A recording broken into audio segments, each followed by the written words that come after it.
Right, ready to go? We're all good? Excellent. Good morning. Welcome everybody. Thanks for coming out this morning. As I like to say, it's another beautiful day in paradise in far north Queensland.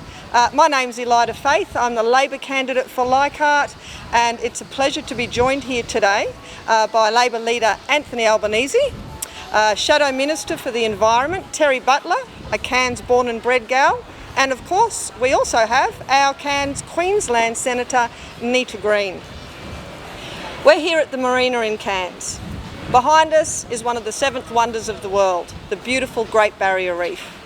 And every government should make it a top priority to restore and protect this beautiful natural wonder of the world. We're very lucky, and we should be the custodians of the Great Barrier Reef and of course our oldest rainforests that we have also here in the wet tropics. So Anthony is here to make a fantastic announcement and commitment, and I'm now going to hand over to Anthony. Thank you. Well, thanks very much, Elida, and it is indeed fantastic to be here in Cairns for the first full day of my Better Future for Queensland visit. This is a visit which will back in the three themes that we have to create a better future. Supporting increasing living standards for Australians, making sure that we have secure work, and as well a future made in Australia.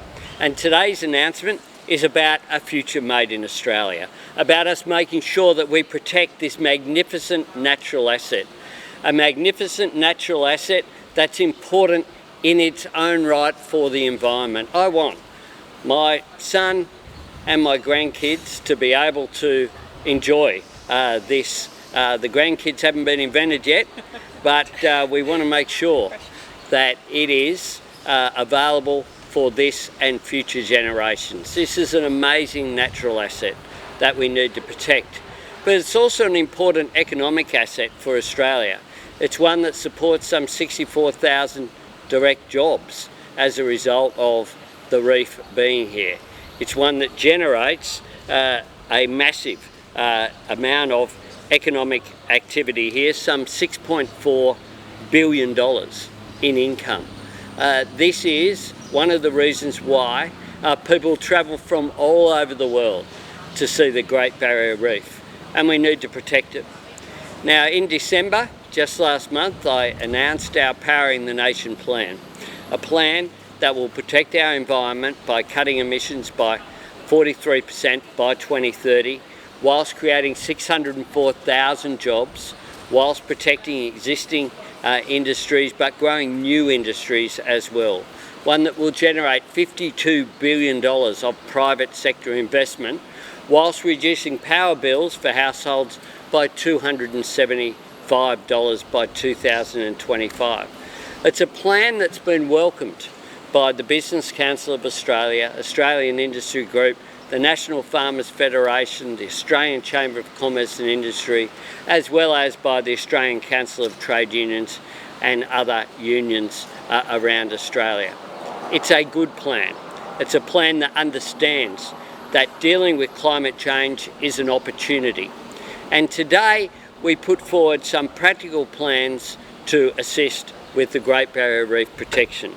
Firstly, some $85 million for shovel-ready coral to coast programs that are ready to be rolled out, creating jobs here in far north Queensland right now.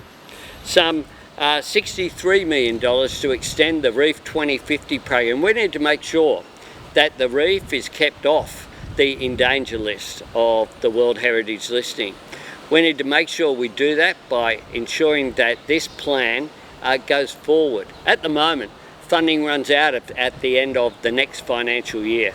That's not good enough. They need that certainty going forward, and Labor will provide it. And in addition to that, we have $15 million for marine reef research.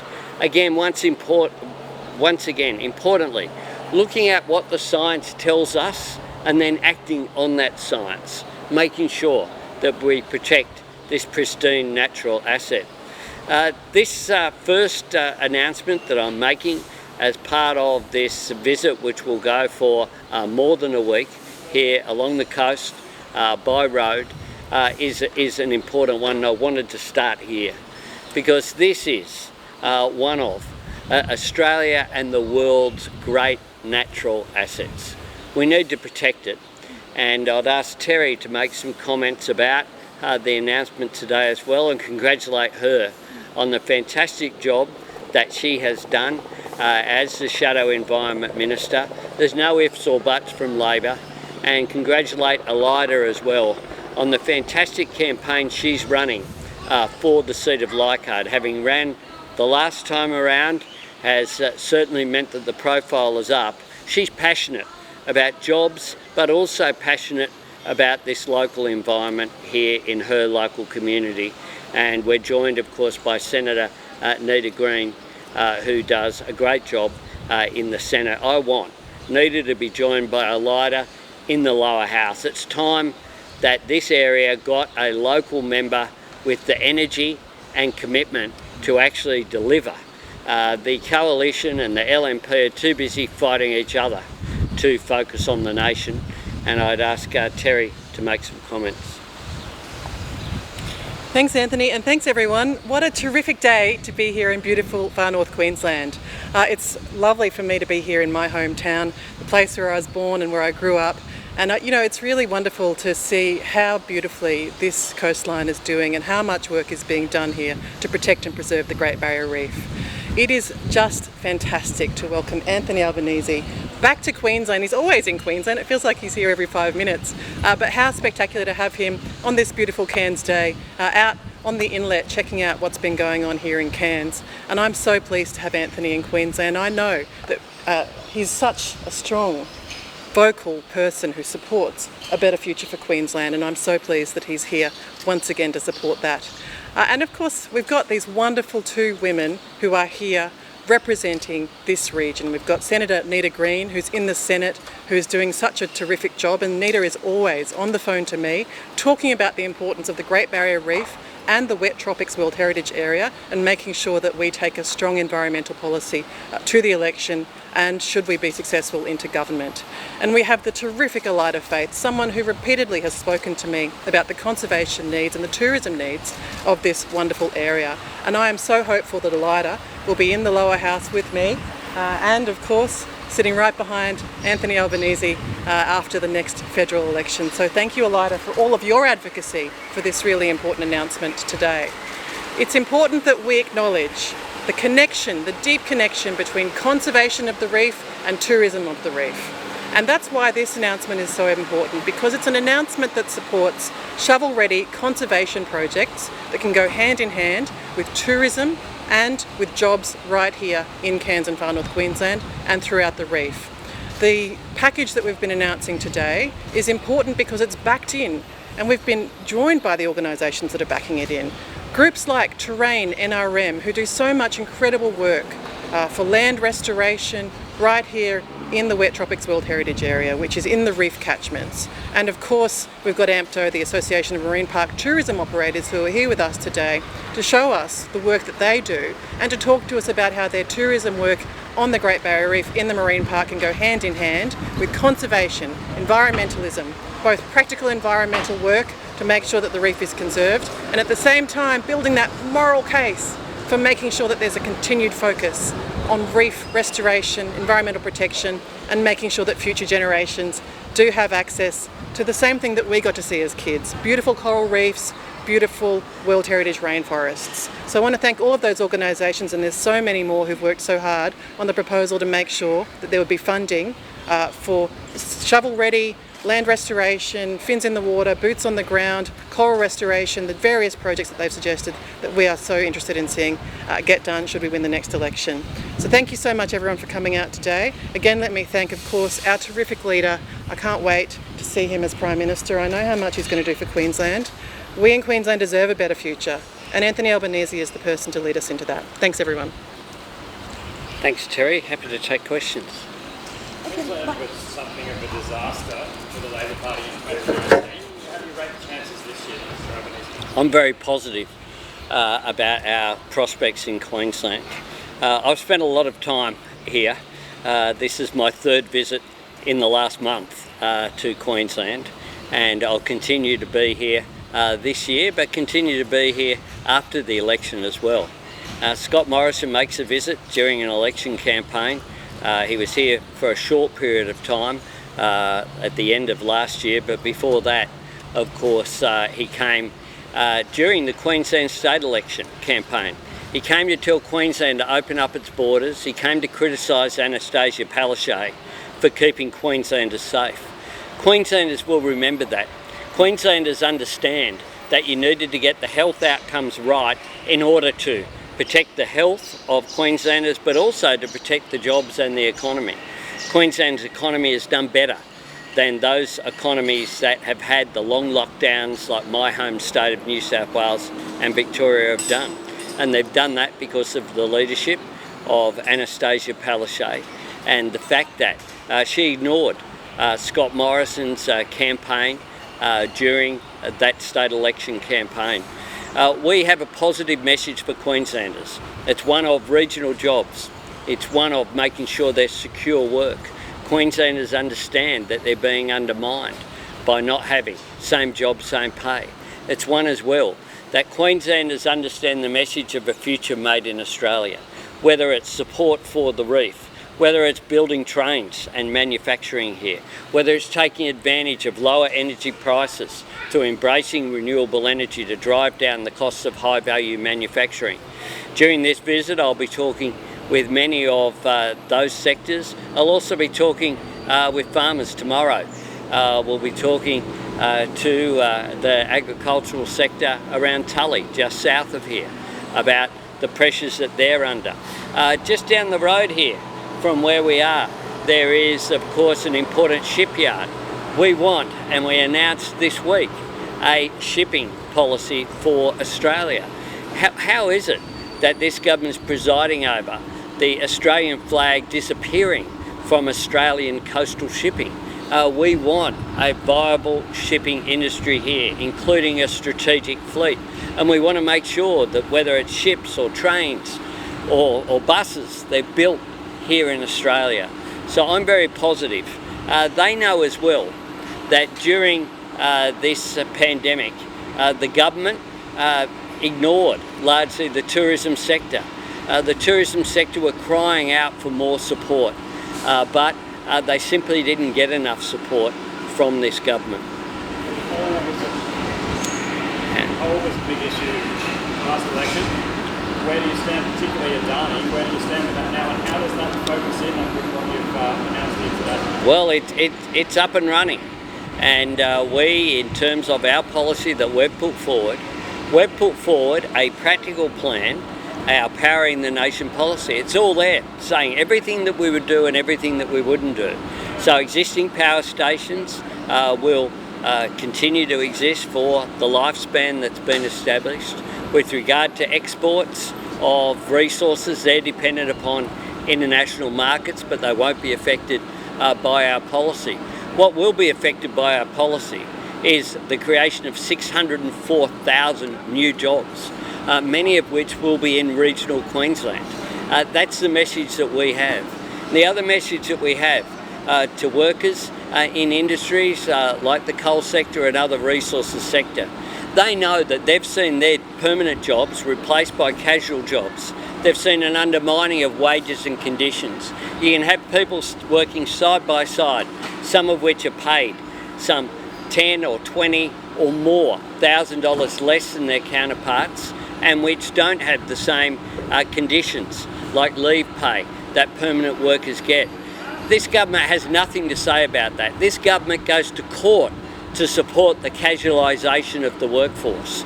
Labor will stand up for workers' rights. Labor will stand up for increasing real wages. This government has presided over the weakest wage growth that hasn't kept up with the cost of inflation in Australian history. That is what they've presided over, and their last budget said that real wages would decline over the next 4 years. So you have real wages in decline, you have $1 trillion of debt, you have no legacy, and what you have is a government committed to pork barrelling but with not a plan, and we're seeing the failure to have a plan playing out with the consequences for the current crisis, which is increasingly there. Federal Labor has called for rapid antigen tests to be made free and accessible for all. Has Labor calculated how much this could potentially cost them a year, and does the dollar value even matter? What we know is that the cost of inaction is being felt. The cost of inaction from this government is that supermarket shelves are being left empty, is that businesses are closing, is that workers are unable to go to work, is an impact on tens of thousands of new cases each and every day, which is having an impact on people's health, is rising numbers in our hospitals, rising numbers in our ICU units, people concerned about people in the aged care sector who haven't got access to their boosters, people in the health sector who've been working day in, day out now for 2 years of this crisis deserve better than the sort of pressure that they are under because of shortages in the workforce. That is the price that Australians are paying for Scott Morrison's lack of action. First we saw a failure to secure enough vaccines. Then we saw a failure to have purpose-built quarantine. Now we're seeing a failure to secure enough booster shots so that people are getting their appointments deferred. Now we're seeing a move away from testing after 2 years of people being told, if you have any symptoms, go and get a test. People are being told, don't do that now because of capacity constraints in the system. And what they're also being told is you're on your own, go and get a rapid antigen test, but they can't find them. They can't find them, and if they do find them, they can't afford them because of price gouging that's going on. And a federal government that's been complacent. Let's be clear, the TGA approved rapid antigen tests in September, and they were available for use from November 1 in Australia. But what we saw before then was that manufacturers, including here in Queensland, approached the federal government and were told we're not interested, so they're exporting their rapid antigen tests overseas rather than using them here at a time when there's a shortage. How is it that a federal government presided over by Scott Morrison, when it comes to the failure to secure enough vaccines, has also failed to secure enough rapid antigen tests? And now we have this complex system whereby if you are a concession card holder, you'll be able to get a rapid antigen test from your local pharmacist. But if you're a worker in essential work and you want to make sure before you go to work in a nursing home or work in a supermarket, as my son does, or work in various areas where you have contact with the public, you're on your own. You're on your own as far as this government is concerned. And let's be clear about costs. Rapid antigen tests are being purchased en masse by President Biden in the United States, by the Prime Minister Johnson in the United Kingdom, and they're available. The cost of that is under $10. There's a few dollars in single figures. The cost of a PCR test is around about $80, in some cases more, depending upon where they're being done. And they're being paid for through the Medicare system. What we say is the simplest way to keep the message there and to protect people's health, and by protecting people's health to protect jobs in the economy, is to make them free and make them available to all. And the Australian Medical Association agrees with us, pharmacists agree with us, and I'll tell you what, the community agrees with us as well. Scott Morrison has failed the test of leadership time and time again, and when confronted with his failure, he simply blames someone else. He talks about, last time he was in Queensland, he talked about shake and bake. Well, with Scott Morrison, it's set and forget, never taking responsibility, never thinking ahead. And that's what happens when you have a Prime Minister who has a 24-hour time frame, who just thinks about the latest announcement, not the follow-up and actually delivering on it. That's why 7 years ago they promised and put in the budget the Northern Australia Infrastructure Facility, and 7 years later less than 10% of that $5 billion has been expended. This is a government that's all talk, all promise, all announcement and no delivery, and the real consequences of that is Australia is now suffering from a circumstance whereby people are concerned that they can't access food from their local supermarket. Do you think the Morrison Government is specifically targeting Novak Djokovic to take the focus off the rat shortage? Well, there again you have another bizarre circumstance whereby the Prime Minister just a couple of days ago was saying somehow that the federal government wasn't responsible for the granting of visas to Australia. It's quite extraordinary.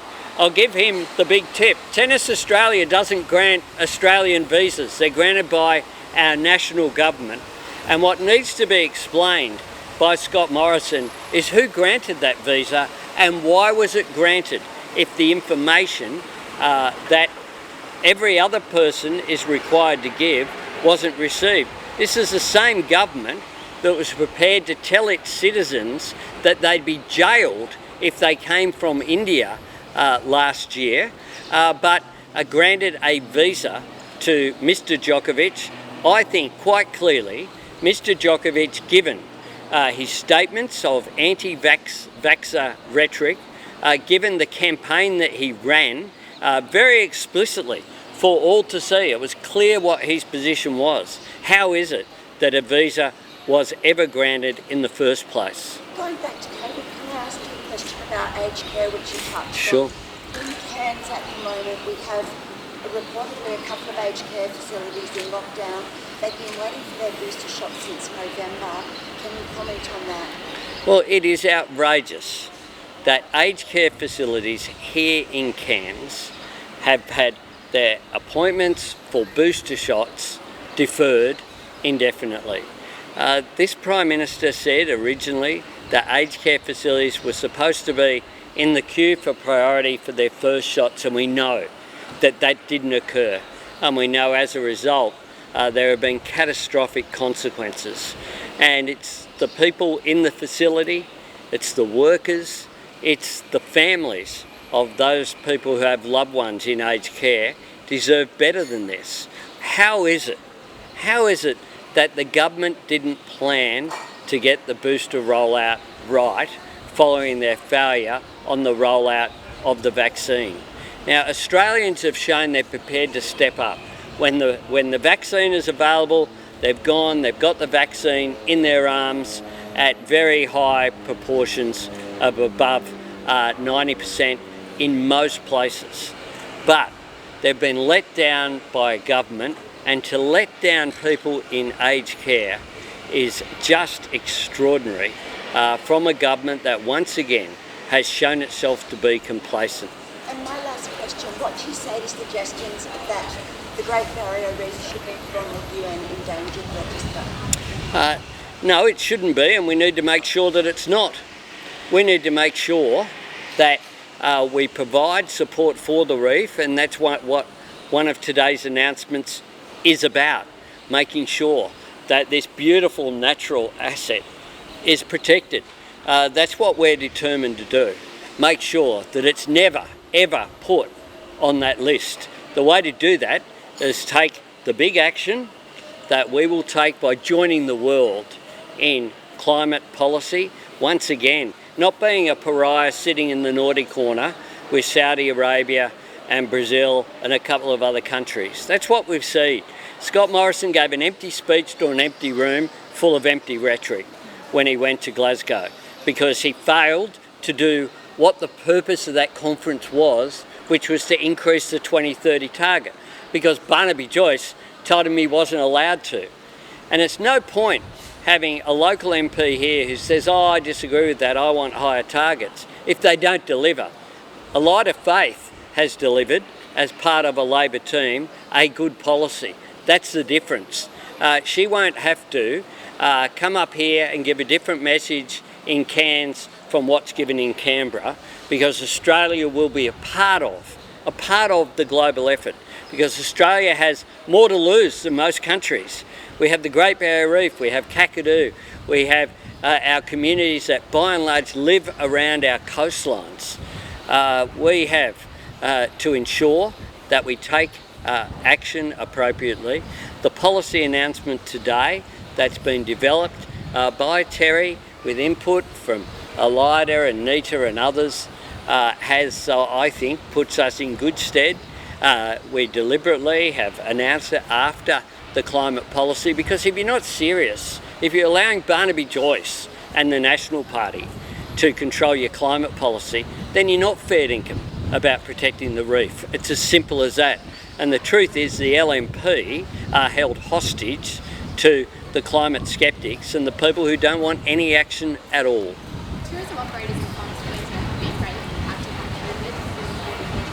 How will this funding benefit them? This will benefit them directly by having, and I'd ask Terry might want to add to this, directly through the programs that we have which are shovel ready. They're about restoration both in terms of on water but also on land, and that protection just enhances the environment here, and that's why it's received such strong support from the tourism sector who we were with today and who we've developed this policy with. I might ask Terry to... Thanks, Anthony. This policy is about the shovel-ready projects that can assist with both land conservation and reef conservation. We already see tourism operators working hand in hand with the science sector, with citizen science, with conservationists, with environmentalists, to make sure that they're serving both conservation and tourism outcomes through their businesses. This announcement today of $85 million towards shovel-ready projects will help those organisations, whether it's the tourism operators, whether it's the NRM group, whether it's traditional owners groups, whether it's the environment groups, that are doing that work that can create both jobs and environmental outcomes, to have some certainty and to actually get those projects off the ground. And we're really pleased to see the work that's been done, so much work from everyone here, whether it's the council, the FNQ group of councils, Advanced Cairns, Terrain NRM, the Environment Centre, so many different organisations, the tourism operators. They've come together and put up a really good proposal to government. We think it's really important that there is that grassroots involvement in the decision making as well about how this money is used, because at the end of the day, what people want to see is the funding being applied to direct outcomes on the Great Barrier Reef and in the wet tropics area, and that's what we intend to do if we form government. Right? Sure. Well, I'm very concerned about the lack of preparation from the federal government on these issues. The Queensland Premier, one of the reasons why strong action was taken on borders here in Queensland is because it was always understood that once borders opened up, there would be an increase in cases. And she wanted to ensure that Queenslanders got themselves vaccinated. We have circumstances now where we do have a rise in numbers, but a federal government that can't even roll out booster shots in aged care facilities here in Cairns, that they're directly responsible for. They're the funders, they're the regulators of aged care.